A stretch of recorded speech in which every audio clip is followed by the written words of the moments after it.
আসসালামু আলাইকুম ওয়া রাহমাতুল্লাহ। আজকে আমি আমার দেশের বর্তমান পরিস্থিতি নিয়ে কিছু কথা বলতে চাইছি। গত কয়েকদিন আগে মসজিদের সামনে একটি দোকান আছে আমাদের এলাকায়। দোকানে বসে আমি চা খাচ্ছিলাম। আশেপাশে আরো অনেকেই ছিল। আমার একজন ভাইও ছিলেন ওইখানে। তো কথায় কথায় রাজনৈতিক আলাপ উঠলো।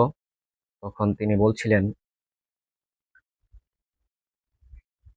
বাংলাদেশের দুর্নীতির যেই অবস্থা, এই অবস্থা যদি দেশে কোনো নবীও আসে তাহলে এটা পরিবর্তন হবে না। নাউজুবিল্লাহ। ওনার কথাটা, নবীর সাথে উপমা দেওয়াটা এটা ঠিক হয়নি।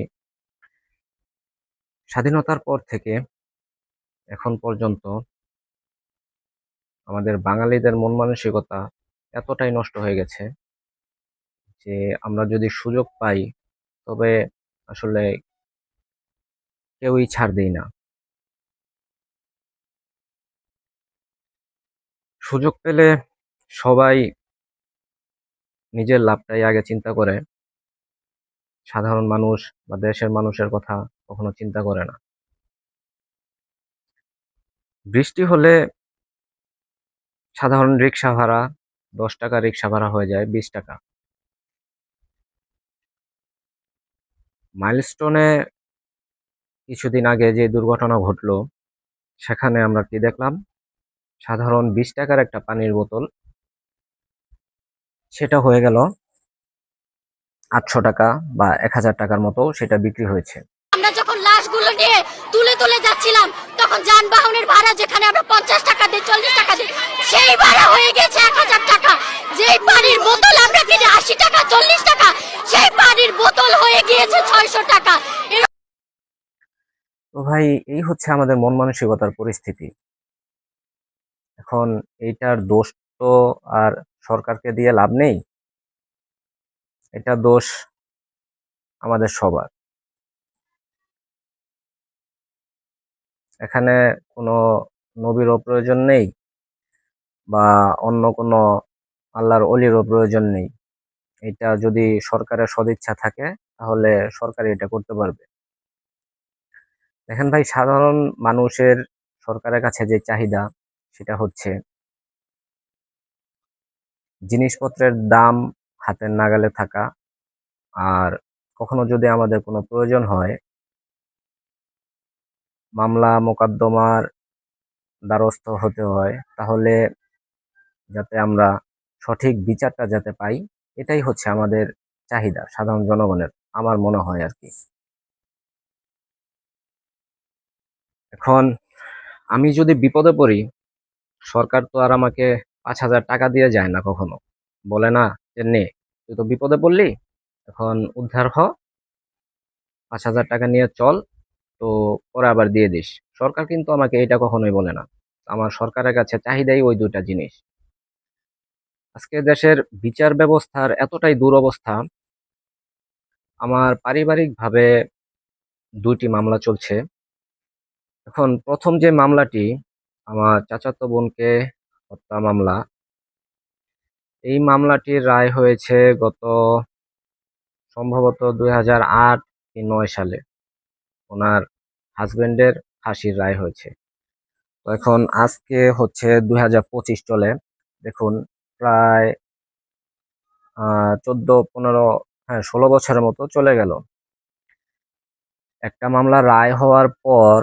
আজকে প্রায় 16 বছর চলে গেল, ওই মামলাটা এখনো ওই অবস্থায় আছে। ওনার ফাঁসির রায় বহাল আছে। মামলাটা শুধু পরিবর্তিত হয়েছে, নিম্ন আদালত থেকে উচ্চ আদালতে গেল, হাইকোর্টে গেল, হাইকোর্ট থেকে সুপ্রিম কোর্ট, কিন্তু মামলাটা এখনো ওই অবস্থাতেই আছে। তো একটা দেশের বিচার ব্যবস্থার যদি এতটাই দুরবস্থা হয়, যে এক কোর্ট থেকে রায় দেওয়ার পরে আরো এতদিন সময় লাগে বাকি কোর্টের রায়গুলা নিতে, তাহলে দেখুন আমাদের বিচার ব্যবস্থাটা কতটা নিম্নমানের। আমি ওনাকে ফাঁসির কথা বলছি না যে ওনার ফাঁসি হয়ে যাক, উনি যদি নির্দোষ হন তো ওনাকে ছেড়ে দিবে, আর যদি উনি যদি সত্যি দোষী হন তাহলে ওনাকে ফাঁসি দিবে, বা যদি মনে হয় ফাঁসি এটা বেশি হয়ে যাচ্ছে তাহলে ওনাকে যাবজ্জীবন দিবে বা 20 বছর বা 25 বছরের কারাদণ্ড দিয়ে ছেড়ে দিবে। এখন উনি আজকে যে প্রায় 15-16 বছর যাবত এইভাবেই ফাঁসির একটা রায় নিয়ে জেলখানায় আছেন, তো এটা আমাদের ভাই বিচার ব্যবস্থার এটা একটা দুর্গতি আমি বলবো। আর দ্বিতীয় যে মামলাটা, এটা আমার দাদি বেঁচে থাকাকালীন 1991 সালে, আমার জন্মেরও আগে উনি মামলাটা করেন। উনি ওনার পারিবারিক সম্পত্তি ওখানে উনি যেতে পারেন না, তো ওনার যে আত্মীয় স্বজন ওনারা ওই জমিটা দখল করে রেখেছে। দেখুন 1991 সালে আমার দাদি মামলা করে গেছেন, আজকে হচ্ছে 2025 সাল, প্রায় 35 কি 36 বছরের মতো চলে গেল, এখনো আমাদের এই মামলাটা সুরাহা হয়নি। অথচ যার জমি উনি ওই জমিটা ভোগ করতে পারলেন না, ওনার সন্তান অর্থাৎ আমার পিতা উনি এত বছর মামলা চালালেন, দাদি বেঁচে থাকাকালীন থেকে এই পর্যন্ত প্রায় 34 বছর উনি মামলাটা চালিয়েছেন, উনি সম্পত্তিটা ভোগ করতে পারলেন না। ভোগ কি, সম্পত্তিতে দাঁড়ানোটা পর্যন্ত ওনার সৌভাগ্য হয় নাই। এখন ওই মামলাটা আজকে আমার থার্ড জেনারেশনের কাছে এসে পড়েছে। ওই মামলাটা এখন আমি আর আমার বড় ভাই আছেন, আমরা এটা দেখাশোনা করছি। জানি না আমরাও কি এই সম্পত্তি এটা ভোগ করতে পারবো কি পারবো না। এখন আমি শুধু বলতে চাই এই কথাটাই, একটা দেশের বিচার ব্যবস্থার যদি এতটাই দুর্গতি হয় যে কোনো একটা মামলা সুরাহা হতে 35 বছর 36 বছর চলে যায়, তাহলে ভাই আপনি আর কি আশা করবেন ভাই? সরকারের কাছে তো আমি একবার বললামই, সরকার তো আমাকে টাকা দেয় না ভাই, বিপদে পড়লে তুই 5,000 টাকা নিয়ে চল। সরকারের কাছে আমার চাহিদাই হচ্ছে দুইটা জিনিস, একটা হচ্ছে জিনিসপত্রের দাম আমার নাগালে থাকবে, আমি ওইটা আমার পরিবার পরিজন নিয়ে চলবো, আর হচ্ছে বিচার ব্যবস্থা। এখন ভাই এই দুইটা জিনিসই যদি আমার যদি এতটাই দুরবস্থা হয়, তাহলে ভাই কিভাবে হবে ভাই?